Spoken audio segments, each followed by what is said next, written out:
तहरीक लबैक पाकिस्तान जो है उस हवाले से भी अहम पेशरफ सामने आई है। एक तो देखें कि जिस तरीके से अब तक इलेक्शन कमीशन ऑफ पाकिस्तान ने मुख्तलिफ जो सियासी जमातें हैं, बड़ी सियासी जमातें हैं, जो वो उनको बुलाया और वो जमातें गईं, लेकिन वहाँ पे कोई संजीदा बात, वहाँ पे कोई लिख पढ़ के कोई मुसवदा तजावीज़, वहाँ पे कोई सिफारशात पेश नहीं की गई।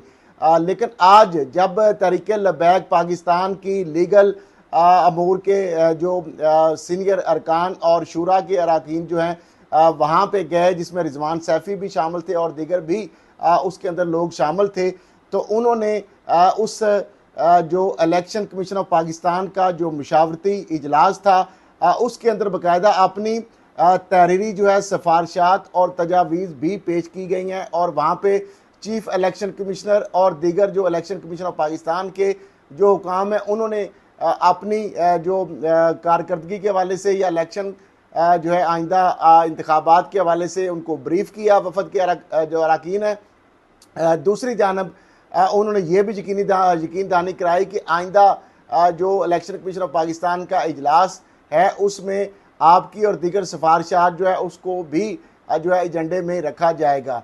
तो ये एक बड़ी अहम पेशरफ्त है। और साथ ही दो और चीज़ें अहम सामने आई हैं। एक तो तहरीक लबैक पाकिस्तान की जानब से भी ये मुतालबा सामने आ गया है कि 90 रोज़ के अंदर अंदर जो है इलेक्शन करवाए जाएँ। और साथ ही एक और उन्होंने मुतालबा किया है कि इलेक्शन के दौरान तमाम जो सियासी जमातें हैं उनको कवरेज के लिए भी यकसा मौके जो हैं वो फराम किए जाने चाहिए। और ये दो बड़े मुतालबात जो है ये भी उनके सामने आ गए।